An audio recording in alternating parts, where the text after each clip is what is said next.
Throughout cinema history, there have been many films made about or featuring the man in the red suit. In this video, I'm going to review my top 5 and why I find it helpful to watch them before beginning my Christmas season every year.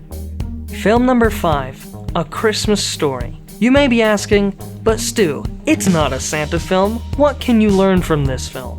Well, it's got a mall Santa in there that's just absolutely awful.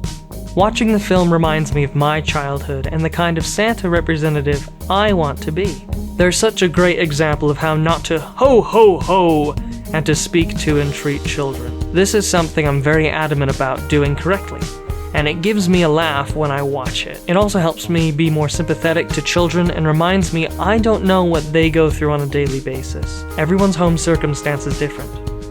Film 4, The Muppets Christmas Carol. There isn't a Santa Claus in this film, but the charity and love demonstrated by the ghost of Christmas Present encompasses the spirit of Christmas.